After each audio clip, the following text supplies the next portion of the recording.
अस्सलाम वालेकुम दोस्तों, यूट्यूब चैनल पर नईम शाह की एक नई वीडियो के साथ। आज की वीडियो में दोस्तों हमारे पास ये स्टेबलाइज़र है और अभी जो हम इसको चेक करते हैं कि इसमें कौन सा मसला फल है। दोस्तों हमारी वीडियो को स्किप नहीं करना, हमारी वीडियो के अंत तक लाजमी देखना। आपको मुकम्मल तरीका इस स्टेबलाइज़र को रिपेयरिंग करने का बताएंगे, जो आप अपने घर में भी इसको रिपेयरिंग कर सकते हैं। बहुत ही ईजी तरीका है दोस्तों।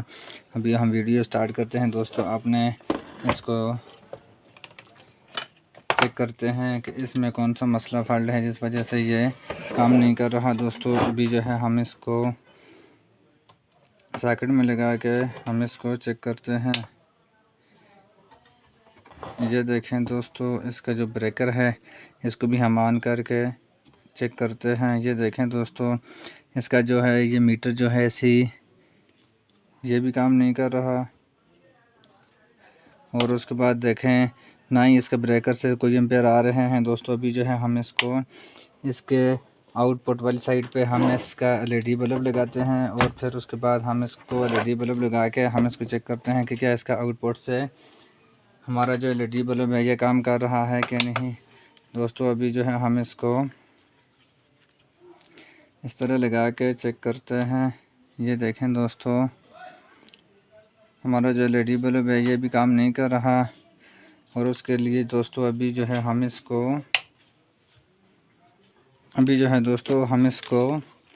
रिपेयरिंग करते हैं। और बहुत ही इजी तरीका है इसको रिपेयरिंग करने का। और इसको हम चेक करते हैं कि इसमें कौन सी चीज़ ख़राब हो गई है। और इसका दोस्तों अभी जो है हम इसके ये जो फ्यूज़ है, अभी जो हम इसका फ्यूज़ को सबसे पहले चेक करते हैं कि क्या इसका फ्यूज़ जल तो नहीं गया या ख़राब तो नहीं।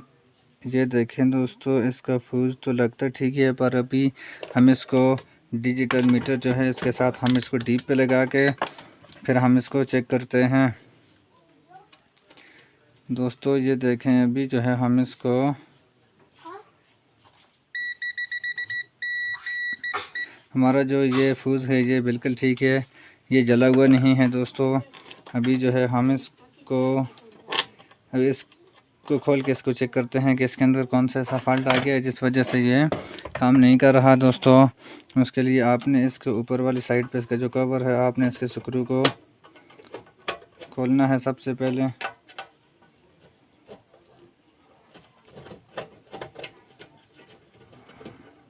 ये देखें दोस्तों,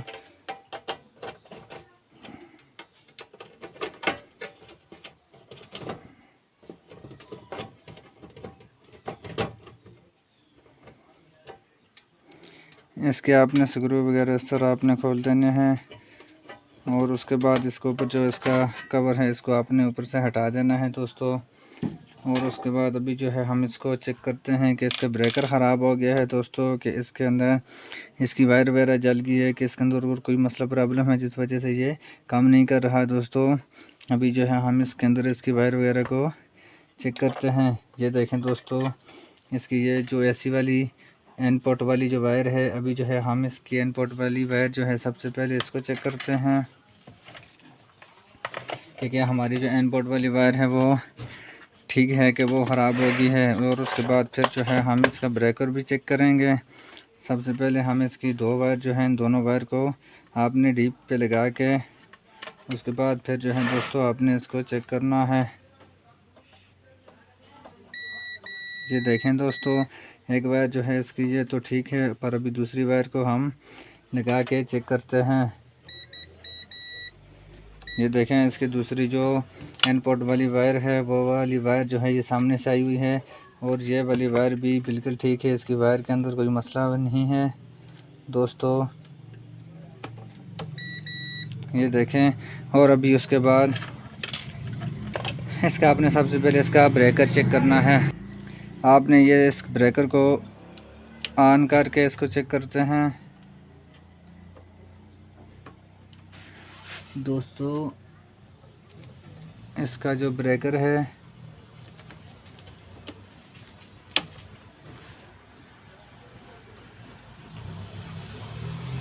एक मिनट दोस्तों, अभी चेक करते हैं। दोस्तों आपने ब्रेकर को ऑन करके आपने इसके दो पॉइंट हैं इनके ऊपर लगा के आपने चेक करना है।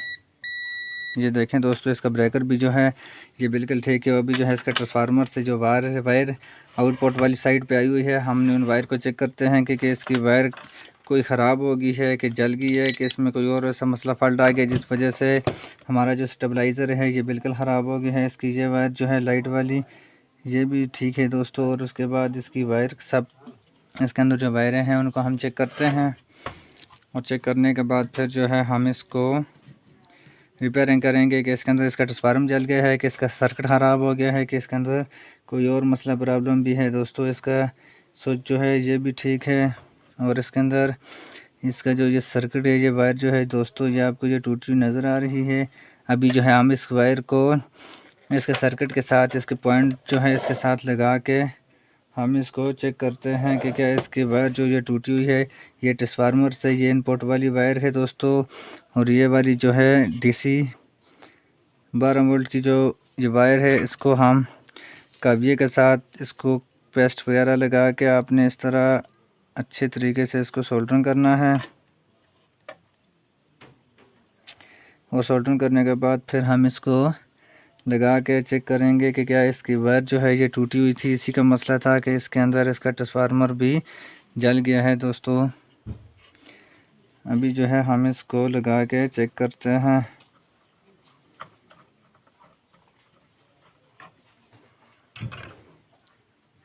आपने इसकी दोस्तों वायर को आपने अच्छे तरीके से काबिये के साथ आपने ऊपर से सोल्डरिंग करना है।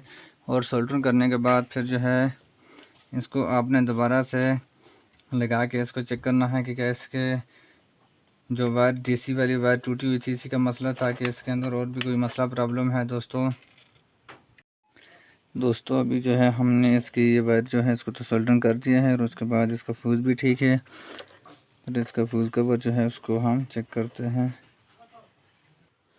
दोस्तों। अभी जो है हम इसको स्टेबलाइज़र को ऑन करके चेक करते हैं कि इसमें कौन सा मसला फॉल्ट है।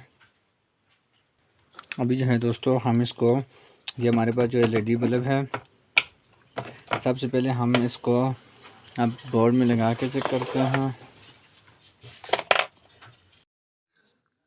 अभी जो है दोस्तों हम इसको चेक करते हैं कि इसमें कौन सा मसला फॉल्ट है। हमारा एलईडी बल्ब तो जला हुआ नहीं है। हम सबसे पहले इसको चेक करते हैं, और इसको ऑन करने के बाद फिर हम इसको देखते हैं। ये देखें हमारा जो एलईडी बल्ब है दोस्तों ये बिल्कुल ठीक है, इसमें कोई मसला प्रॉब्लम नहीं है।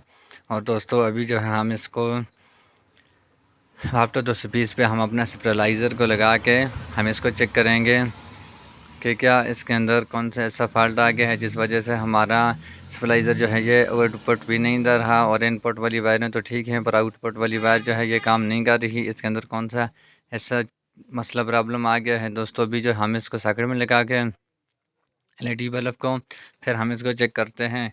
ये देखें इसके जहाँ पे ये फ्यूज़ लगा हुआ था है दोस्तों, इसका जो कवर है जिसके अंदर फ्यूज़ फिक्स होता है दोस्तों, इसकी जो वायर है इसके अंदर कोई ऐसा मसला प्रॉब्लम आ गया है जिस वजह से थोड़ा सा हिलाने से ये देखें एलईडी बल्ब जो है ये काम करता है, और उसके बाद ये खुद से ये बंद हो जाता है और ऑन होता है दोस्तों। अभी जो है हम इसका जो है बहुत ही एक ज़बरदस्त जुगाड़ करेंगे दोस्तों। और जुगाड़ करने का भी यही तरीका है दोस्तों कि हमारे पास इस तरह का नया कवर तो नहीं है फ्यूज़ का कि हम चेंज करके दूसरा लगा लेंगे। और इसको बगैर चेंज करने के आप इसको मार्केट से लाने के बगैर भी आप अपने घर में इसको किस तरह रिपेयरिंग कर सकते हैं दोस्तों। ये देखें इसके अंदर हमने फ्यूज़ निकाल दिया है। फ्यूज़ निकालने के बाद दोस्तों अभी जो है हम इसके साथ हम एक ऐसा जुगाड़ करेंगे जिस जुगाड़ से हमारा स्टेबलाइज़र जो है वो बिल्कुल ठीक हो जाएगा और सही से काम करेगा। उसके लिए दोस्तों हमारे पास एक वायर का छोटा सा पीस होना ज़रूरी है। ये देखें ये पीस है, इसको हमने काट के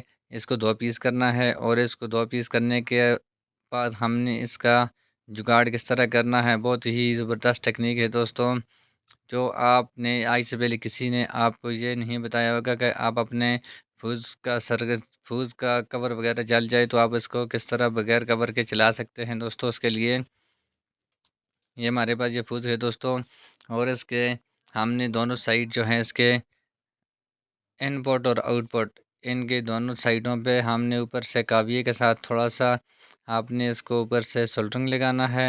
ये देखें दोस्तों ये बिल्कुल प्लेन है, इसके ऊपर सोल्डरिंग तो काम नहीं कर रही।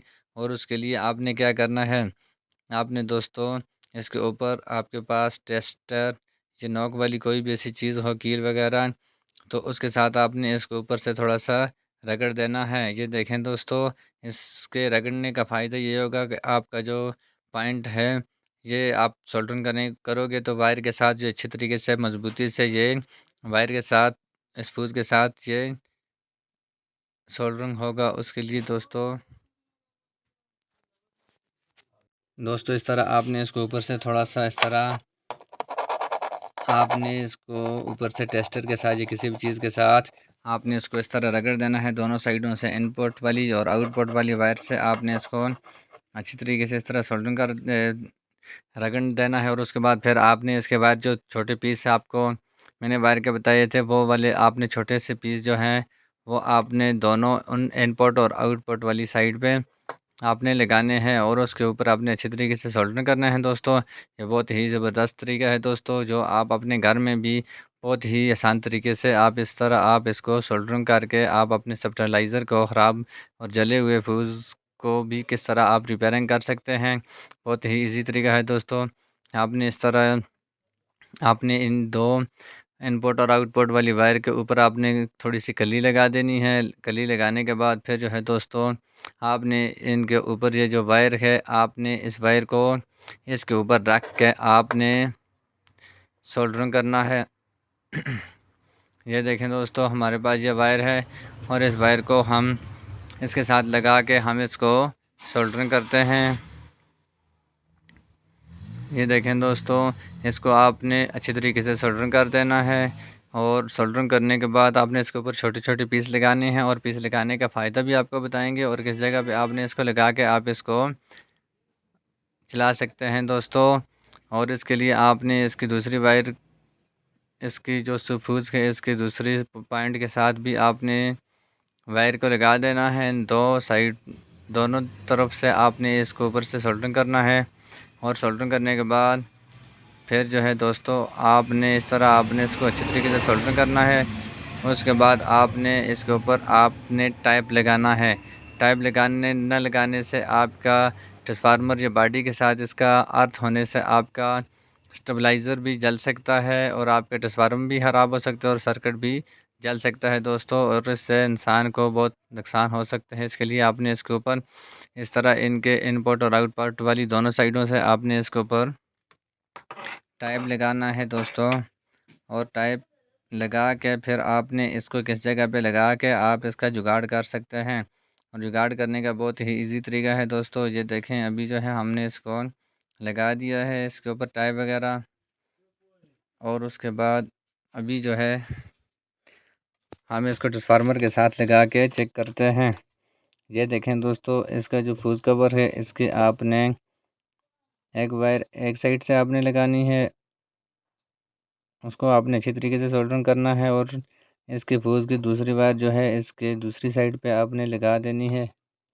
और इसका जो कनेक्शन है वो आपने ये फ्यूज़ का जो कवर है इसके साथ आपने इसका कनेक्शन बिल्कुल ख़त्म करके आपने इसको शॉर्टकट ही आप अपने फ्यूज़ के साथ इसका कनेक्शन कर सकते हैं। अगर आपका स्टेबलाइज़र में कोई मसला फ़ॉल्ट होगा तो आपका फ्यूज़ ही जलेगा दोस्तों, और उसके लिए आपका ट्रांसफार्मर जो है स्टेबलाइज़र का इसका नुकसान नहीं होगा, ना ही ये जलेगा। इसका दोस्तों आपने इसकी वायर के ऊपर रख के आपने इसके ऊपर